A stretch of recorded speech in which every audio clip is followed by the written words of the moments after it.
కేవలం సర్టిఫికేట్ కాదు, real time AI knowledge తో మీ ఐటీ డ్రీమ్ నెరవేర్చుకోండి. ఇప్పుడు 35% చెల్లించండి, మిగతాది ప్లేస్మెంట్ తర్వాతే. హాయ్ నమస్తే, వెల్కమ్ టు ఐడ్రీమ్ మీడియా. నేను మీ రొద్దం శ్రీనివాస్. సో ముఖ్యంగా ఈ ట్రంప్ అధ్యక్ష పదవి చేపట్టినప్పటి నుంచి అమెరికాలో ఈ వలస వెళ్ళాలనుకునే వాళ్ళకు, ఉద్యోగాల మీద వెళ్ళాలనుకునే వాళ్ళకు, చదువు మీద వెళ్ళాలనుకునే వాళ్ళకు రకరకాల నిబంధనలు అమలు చేస్తున్నారు. ఇప్పుడు తాజాగా కూడా కొన్ని నిబంధనలు అమలులోకి వచ్చాయని తెలుస్తుంది. దీనికి సంబంధించి మనతో మాట్లాడడానికి ప్రముఖ అంతర్జాతీయ న్యాయవాది కావేటి శ్రీనివాస్ గారు ఉన్నారు. సార్ నమస్తే. నమస్కారం. ఈ H1B ఏంటి సార్? ఇది H1B సంబంధించి ఫీజులు పెంచుతున్నారు. ఇక్కడ ఏం చేస్తున్నారంటే, ఇప్పుడు మీరు గతంలో చూసుకుంటుంటే నేను ఒక 25-26 ఏళ్ళ నుంచి చాలా H1లు మా ఫర్మ్ నుంచి చేస్తున్నామండి. ఇప్పుడు Y2K వచ్చినప్పటి నుంచి స్టార్ట్ అయింది. అప్పుడు $150-120 ఉండేది లీగల్ ఫీజులు, H1B ఫీజులు కట్టడం. ఇప్పుడు $2.5-3-4,000 కూడా అయింది. అంటే ఎట్లయితే మీ దగ్గర ఎక్కువ ఎంప్లాయర్స్ ఉంటారో అంత ఫీజులు పెంచారు. ఎందుకు పెంచుతున్నారు అంటే H1B వాళ్ళను కర్టేల్ చేయడానికి, అంటే ఎక్కువ మందిని తీసుకురాకుండా ఉండడానికి ఒక కారణం అండి. రెండో కారణం ఏంటంటే H1Bలు తక్కువ చేసిన తర్వాత స్టూడెంట్లను బోలంత మందికి పర్మిషన్స్ ఇచ్చి తెచ్చారు. మీరు గతంలో చూసుకుంటే 20-25 ఏళ్ల కింద యుఎస్కి పోవాలంటే 1 సంవత్సరం పాటు కష్టపడేవాళ్ళు. ఎందుకు?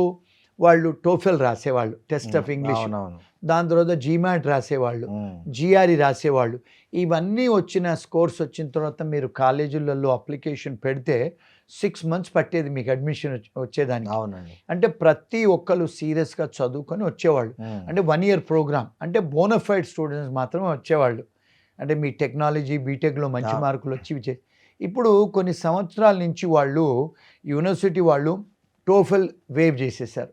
అంటే మీకు టెస్ట్ ఆఫ్ ఇంగ్లీష్ రాకున్నా కూడా ఇచ్చేస్తున్నారు. జీమాట్ జిఆర్ఈ అయితే అసలు విన్నదే లేదు పరిస్థితి.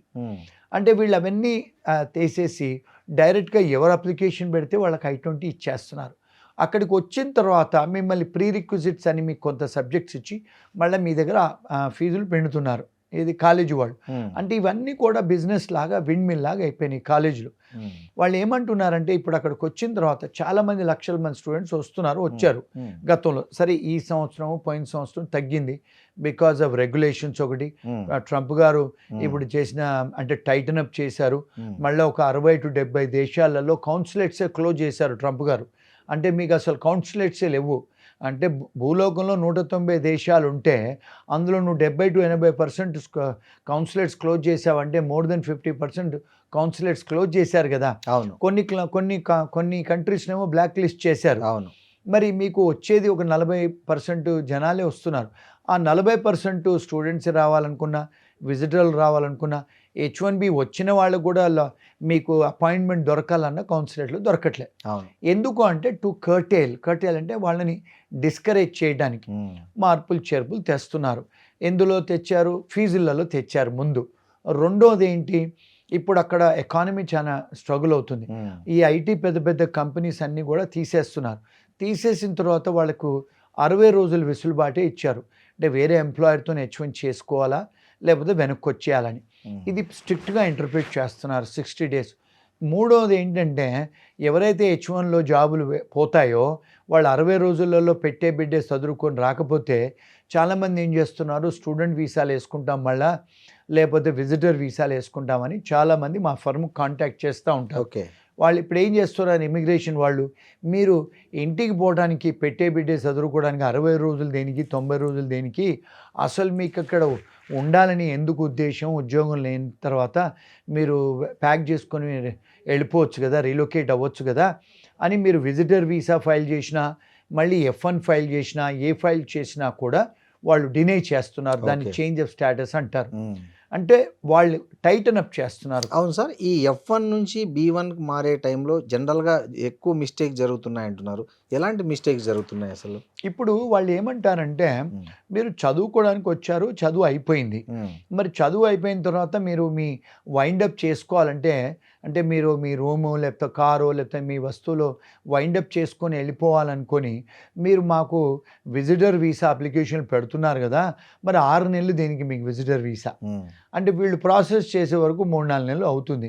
వాళ్ళు ఏమడుగుతున్నారంటే, మీరు వైండప్ చేసుకొని వెళ్ళడానికి 6 నెలలు అవసరం లేదు కదా, ఎందుకు చేస్తున్నారు అంటే మీకు బోనఫైడ్ ఇంటెన్షన్ లేదు, మీరు నిజంగా కూడా అమెరికా తిరగడానికి పెట్టట్లేదు, మీరు F1 నుంచి విజిటర్ వేసుకొని మీరు విజిటర్ వచ్చిన తర్వాత మళ్ళీ ఉద్యోగ ప్రయత్నాలు చేస్తున్నారు.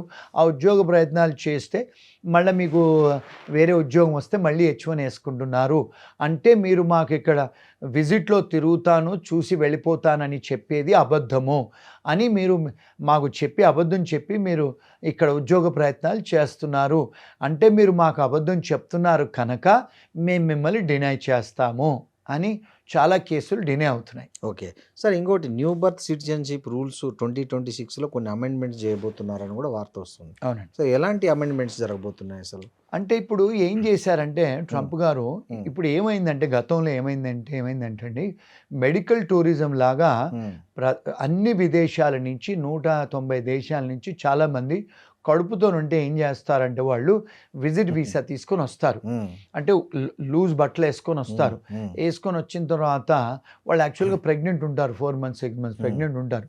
అమెరికా లా ఏం చెప్తుందంటే మీరు ఒకసారి విజిటర్ వీసాలో వచ్చినా, స్టూడెంట్ వీసాలో వచ్చినా, ఇల్లీగల్గా వచ్చినా, H1లో వచ్చినా, ఏ వీసాలో వచ్చినా కూడా మీకు మేము మెడికల్ ట్రీట్మెంట్ ఇవ్వాలి.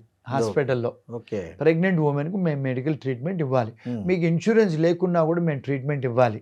అది అక్కడ ధర్మశాస్త్రము, న్యాయశాస్త్రము, కాన్స్టిట్యూషన్ అంటే అక్కడ రాజ్యాంగం. అందుకని వీళ్ళందరూ ఎవరైతే వచ్చారో విజిటర్ వీసాలో వస్తారో, స్టూడెంట్ వీసాలో వస్తారో, H1లో వస్తారో, వివిధ ఒక 20 టైప్స్ ఆఫ్ వీసాలు ఉన్నాయండి. అందులో వచ్చి ఏం చేస్తున్నారు, మెడికల్ ఫెసిలిటీస్ వాడుకుంటున్నారు. అంటే హాస్పిటల్ మెడికల్ ఫెసిలిటీసు, మీరు కడుపుతో ఉన్నారని చెప్తే మీకు ఫుడ్ కూడా ఇవ్వాలి, వాళ్ళు పాలు కూడా ఇవ్వాలి, మీకు వ్యాక్సినేషన్ ఇవ్వాలి. ఎందుకు రేపు పుట్టబోయే బిడ్డ హెల్తీగా ఉండాలి, పుట్టబోయే బిడ్డ అమెరికన్ పౌరుడు అవుతాడు గనక. అందుకని మరి ఆ పౌరసత్వం వస్తుంది కనుక వాళ్ళ దేశంలో వాళ్ళకి ఇవ్వాలి ఫెసిలిటీస్ అని వాళ్ళు చేస్తారు. అయితే ఇది వాళ్ళు ఇప్పుడు ఏమవుతుంది, ఇది బర్డన్ అవుతుంది అమెరికన్ సొసైటీ మీద. అంటే ట్యాక్స్ పేయర్ డబ్బు ఖర్చు పెట్టాలి కదా. సో ఎవరైతే ప్రెసిడెంట్ దగ్గర అడ్వైజర్స్ ఉన్నారో ఇది మన దేశం మీద బర్డన్ అవుతుంది ఒకటి. రెండోది వీళ్ళు బోనఫైడ్గా విజిట్ చుట్టాలను కలవడానికో లేకపోతే దేశం చూడటానికో వచ్చి మన దేశంలో ఖర్చులు పెట్టడానికి రావట్లేదు, ఇక్కడ పౌరసత్వం తీసుకోవడానికి వస్తున్నారు, మళ్ళీ వాళ్ళ పిల్లల పేర్ల మీద వీళ్ళు ఉండిపోతున్నారు అని చెప్తే ఆయన దాన్ని లా మార్చాడు. మారుస్తే సుప్రీంకోర్టు దాకా పోయింది. ఎందుకంటే ప్రపంచంలోనండి అమెరికా, ఆస్ట్రేలియా, ఇంగ్లాండ్, కెనడా, యూరోప్లో ఎక్కడ కూడా ఒక అమెరికాలోనే బర్త్ రైట్ సిటిజన్షిప్ యాక్ట్ ఉంది. మీరు ఇంగ్లాండ్లో ఒకవేళ పిల్లలు పుట్టినా, ఆస్ట్రేలియాలో పుట్టినా, న్యూజిలాండ్లో పుట్టినా, యూరోప్ దేశాలు ఎక్కడ పుట్టినా కూడా మీరు తల్లిదండ్రులు స్టూడెంట్ వీసాలో ఉన్నా, H1B వీసాలో ఉన్నా, టెంపరీ విజిట్కి వచ్చి L1లో ఉన్నా కూడా మీకు ఒకవేళ పిల్లలు పుడితే పౌరసత్వం రాదు మీకు.